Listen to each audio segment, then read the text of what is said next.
BJP ने इतिहास रच दिया है। 27 साल बाद दिल्ली में कमल खिला है, लेकिन इस जीत के साथ ही अब नेतृत्व को लेकर घमासान जारी है। दिल्ली में कौन बनेगा मुख्यमंत्री, जाट या गुर्जर, या फिर किसी महिला के सिर सजेगा ताज, या हरियाणा, मध्य प्रदेश और राजस्थान की तरह चौंकाएगा बीजेपी नेतृत्व। क्या है बीजेपी की तैयारी, अभी कौन है रेस में आगे, सब बताएंगे इस वीडियो में, बने रहिए अंत तक। नमस्कार, आप देख रहे हैं 24 अड्डा, मैं हूं आपके साथ लक्ष्मी शंकर मिश्र। दिल्ली में बीजेपी की बहुमत की सरकार बन गई है, इसके साथ ही सीएम पद की रेस भी शुरू हो गई है। इस रेस में कई नाम हैं, कई नामों की चर्चा है। सबसे आगे जो नाम है वो प्रवेश वर्मा का सामने आ रहा है। प्रवेश वर्मा वही जिन्हें बीजेपी ने नई दिल्ली सीट से अरविंद केजरीवाल के खिलाफ मैदान में उतारा था। जी हां, आम आदमी पार्टी के प्रमुख और दिल्ली के पूर्व मुख्यमंत्री अरविंद केजरीवाल के सामने चुनाव लड़ने वाले प्रवेश वर्मा ने खुद इतिहास रच दिया है। प्रवेश वर्मा ने अरविंद केजरीवाल को 4000 से अधिक वोटों से हरा दिया है। प्रवेश वर्मा 2 बार के सांसद और महरौली से विधायक रह चुके हैं। उनके पिता साहेब सिंह वर्मा दिल्ली के मुख्यमंत्री रह चुके हैं। खुद प्रवेश वर्मा जाट समुदाय से आते हैं। प्रवेश को सीएम बनाकर बीजेपी एक तीर से कई सारे निशाने साध सकती है।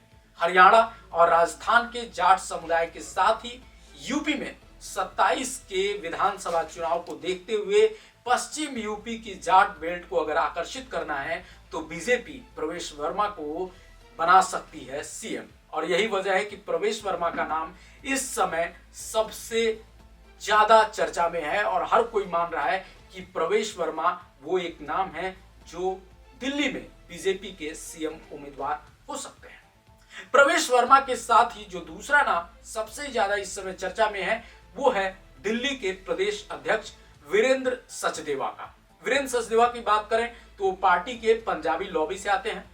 दिल्ली में मूल रूप से पंजाबी वोटर्स आप सबको मालूम है कि बहुत ज्यादा तादाद में है। पंजाबियों को साधे बिना कहा जाता है कि दिल्ली पर कभी किसी ने राज नहीं किया। बीजेपी को दिल्ली में जिताने के लिए सचदेवा ने काफी मेहनत की है।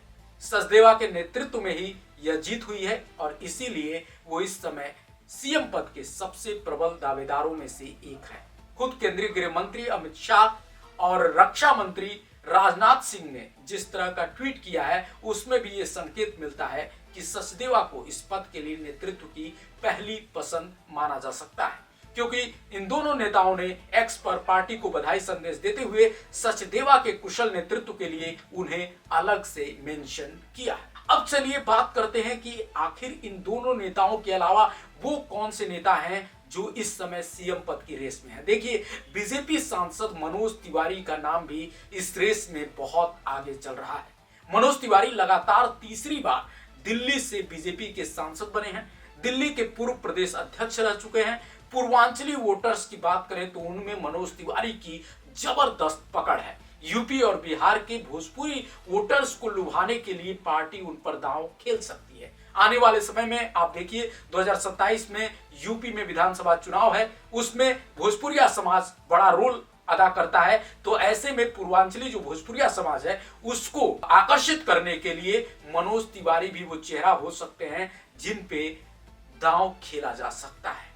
लेकिन क्या मनोज तिवारी ही इस रेस में है? नहीं, उनके अलावा भी कई नाम और भी हैं जो इस रेस में है और उसमें भाजपा के राष्ट्रीय महासचिव और दलित चेहरा दुष्यंत गौतम का भी नाम आता है। जी हाँ, दुष्यंत गौतम दलित समुदाय से आते हैं, छात्र राजनीति से ही सक्रिय रहे हैं, राज्यसभा सांसद के रूप में काम कर चुके हैं। अगर पार्टी आने वाले चुनाव में दलित वोटर्स को लुभाने का मन बनाती है तो दुष्यंत एक बड़ा नाम हो सकते हैं। एक बड़ा कारण यही है कि दुष्यंत का नाम भी सीएम की रेस में चल रहा है, क्योंकि दलित वोटर्स यूपी में भी बहुतायत हैं और अगर यूपी चुनाव में दलित वोटर्स को लुभाने की बात आती है तो इनका नाम पार्टी आगे बढ़ा सकती है। इसके अलावा गुर्जर समुदाय से आने वाले रमेश विधुड़ी का भी नाम चल रहा है और सीएम पद की रेस में ये भी अभी भी शामिल है।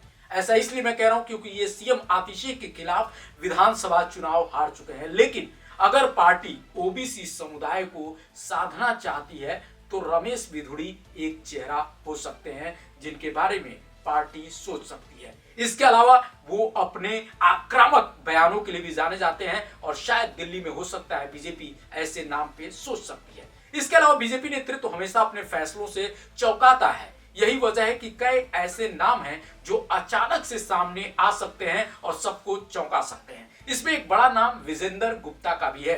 दिल्ली में आम आदमी पार्टी के प्रभुत्व के बावजूद 2015 और 2020 के विधानसभा चुनाव में ये रोहिणी सीट को जीतने में कामयाब रहे थे। इस बार वो तीसरी बार विधायक बने हैं। दिल्ली भाजपा के पूर्व अध्यक्ष रह चुके हैं और अभी दिल्ली विधानसभा में विपक्ष के नेता के रूप में एक दमदार उपस्थिति दर्ज करा चुके हैं। तो एक अनुभवी नेता हैं और माना जा सकता है कि इनको भी सीएम पद के दावेदार के रूप में बीजेपी देख सकती है।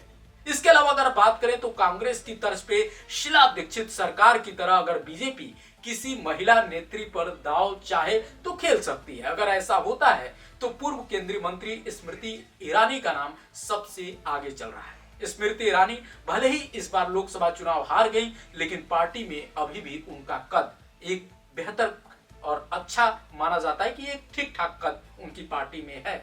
उन्हें पीएम नरेंद्र मोदी के करीबियों में भी गिना जाता है। इसके अलावा पूर्व केंद्रीय मंत्री सुषमा स्वराज की बेटी और बीजेपी सांसद बांसुरी स्वराज का भी नाम इस रेस में है।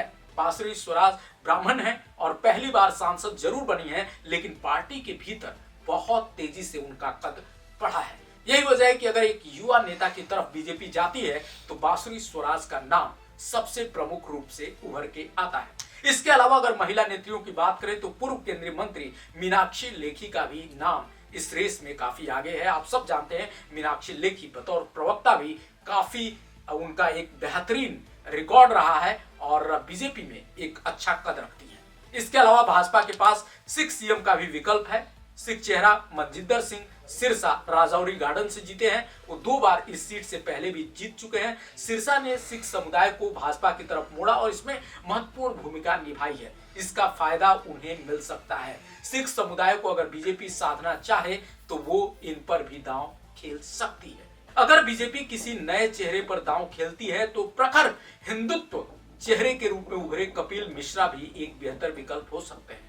कभी आम आदमी पार्टी में केजरीवाल के सबसे करीबियों में से एक रहे कपिल मिश्रा इस समय केजरीवाल के खिलाफ सबसे आक्रामक रुख रखते हैं और यही वजह है कि उनको भी पार्टी सोच सकती है, क्योंकि केजरीवाल के खिलाफ एक आक्रामक और एक हिंदुत्व का चेहरा और एक नया युवा नेता कपिल मिश्रा एक पसंद हो सकता है। वहीं बीजेपी अगर जातिगत और क्षेत्रीय समीकरणों को साधने के लिए देखे तो वो यूपी की तर्ज पर 2 डिप्टी सीएम भी बना सकती है। सीएम पद के उम्मीदवार को देखते हुए दोनों डिप्टी सीएम के नाम तय किए जा सकते हैं। माना जा रहा है कि अगर प्रवेश वर्मा, मनोज तिवारी और वीरेंद्र सचदेवा सीएम नहीं बनते हैं तो इनमें से कोई 2 नाम डिप्टी सीएम की रेस में आ सकते हैं। अभी तक सूत्रों के हवाले से जो जानकारी आ रही है उनमें यह माना जा रहा है कि प्रवेश वर्मा सीएम हो सकते हैं और मनोज तिवारी और वीरेंद्र सचदेवा को डिप्टी सीएम बनाया जा सकता है। ये एक ऐसी जानकारी है जो 24 अड्डा आपके सामने रख रहा है। कई और नाम भी चल रहे हैं, लेकिन हमें जो जानकारी मिल रही है उसमें हम ये दावा कर रहे हैं कि प्रवेश वर्मा मुख्यमंत्री हो सकते हैं और सचदेवा और मनोज तिवारी को उप मुख्यमंत्री की कमान सौंपी जा सकती है। आपको क्या लगता है, दिल्ली का मुख्यमंत्री किसे होना चाहिए? कमेंट में बताइए। मिलते अगले वीडियो में। देखते रहिए 24 अड्डा। नमस्कार।